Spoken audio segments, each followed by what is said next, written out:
السلام علیکم. آج ہم ایک بہت ہی دلچسپ اور اہم حدیث پر غور کرنے والے ہیں. وعلیکم السلام. جی، یہ صحیح بخاری شریف سے ہے. ہاں، اور یہ ہماری روزگی ایک عبادت وضو سے جڑی ہے. خاص طور پر ایڑیوں کو ٹھیک سے دھونے کے بارے میں. بالکل. تو ذریعہ ہمارا ہے صحیح بخاری جلد 1 کتاب 3 حدیث نمبر 57.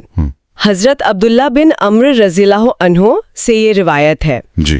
اور مقصد ہے یہ سمجھنا کہ دین میں مطلب چھوٹی چھوٹی باتوں کو بھی کتنی سنجیدگی سے لینا چاہیے. ہاں، یہ بہت اہم نقطہ ہے. تو بات شروع ہوتی ہے ایک سفر سے، ہے نا؟ جی، ایک سفر کا واقعہ ہے. نبی کریم صلی اللہ علیہ وسلم اپنے کچھ ساتھیوں کے ساتھ تھے اور وہ کسی وجہ سے تھوڑا پیچھے رہ گئے تھے. ہاں، ایسا ہوا.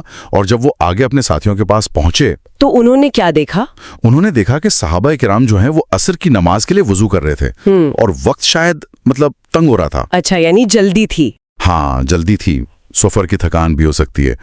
تو انہوں نے دیکھا کہ کچھ صحابہ اپنے پیروں کو بس گیلا کر رہے تھے. مطلب دھو نہیں رہے تھے ٹھیک سے، صرف گیلے ہاتھ پھیر رہے تھے. جی، پیروں پر بس گیلے ہاتھ پھیر رہے تھے. ایڑیاں یا کچھ حصے شاید سوکھے رہ جا رہے تھے.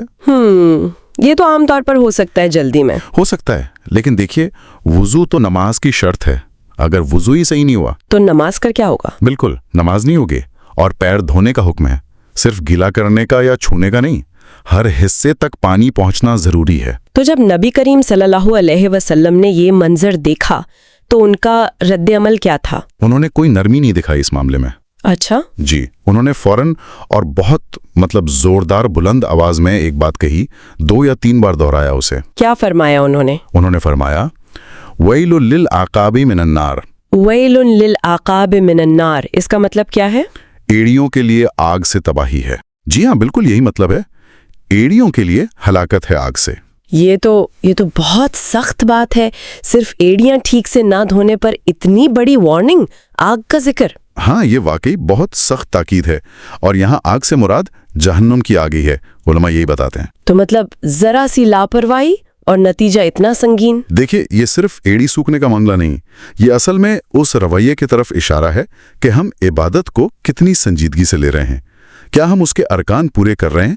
ذرا سی سستی یا غفلت، جیسے کوئی حصہ سوکھا رہ گیا، یہ دکھا سکتا ہے کہ ہم نے اس عمل کو وہ اہمیت نہیں دی جو دینی چاہیے تھی. اور ایسی غفلت پر پکڑ ہو سکتی ہے. اور اس میں نبی کریم صلی اللہ علیہ وسلم کی اپنی امت کے لیے کتنی فکر جھلکتی ہے نا. بے شک.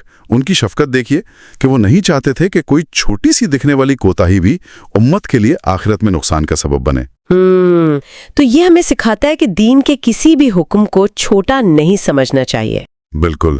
پاکیزگی تو ویسے بھی آدھا ایمان کہا گیا ہے.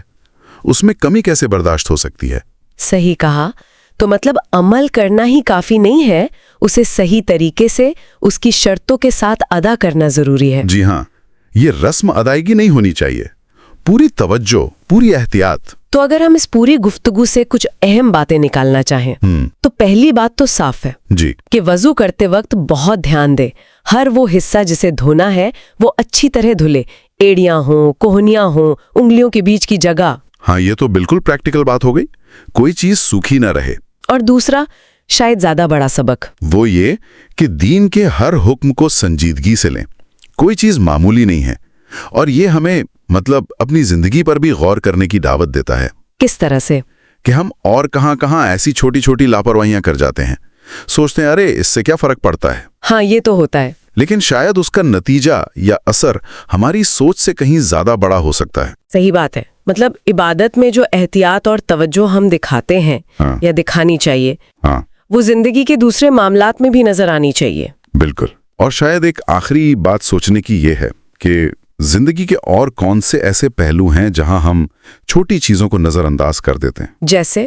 جیسے صحت کے معاملے میں چھوٹی سی لاپرواہی، یا رشتوں میں کوئی چھوٹی سی بات اندیکھی کر دینا، یا اپنے کام میں ہم سوچتے ہیں یہ اہم نہیں، پر شاید وہی چیزیں بعد میں بڑی پریشانی کا سبب بن جاتی ہیں. یہ بہت گہرا نقطہ ہے. یہ حدیث ہمیں صرف وضو نہیں بلکہ زندگی کے ہر کام میں ایک طرح سے احتیاط اور کام کو پورا کرنے کا درس دیتی ہے. جی ہاں، تکمیل کا، پرفیکشن کا، جہاں تک ممکن ہو. اس اہم نقطے پر بات کرنے کے لیے بہت شکریہ. جی. اور سننے والوں کا بھی شکریہ. جزاک اللہ خیر. جزاک اللہ خیر. آپ سے گزارش ہے کہ ان ویڈیوز کو آگے لوگوں تک ضرور پہنچائیں. کہ ایسا اس لیے کریں تاکہ شاید کسی کے دل میں ایمان کی لو پھر سے روشن ہو جائے، کسی کا ایمان تازہ ہو جائے کہ اس کا اثر بہت بڑا ہو سکتا ہے. جیسے کتنے دلوں کو سکون دے سکتی ہے، کتنے لوگوں کو صحیح راہ دکھا سکتی ہے. آپ کی ایک شیئر کی وجہ سے کسی کی زندگی بدل جائے، کسی کا ایمان مضبوط ہو جائے. یہ بات سیدھی امید جگاتی ہے. ایک کلک وہ کسی کے لیے بہت بڑا ثابت ہو سکتا ہے. کسی کی بھلائی، کسی کا ایمان بچانا. عمل کے پیچھے ایک نیک ارادہ اور بڑی امید جوڑ دیتی ہے یہ بات. اللہ ہم سب کو اس خدمت کو کرنے کی توفیق عطا فرمائے. جزاک اللہ خیر کہ یہ عمل اپنے آپ میں ایک مکمل نیکی ہے.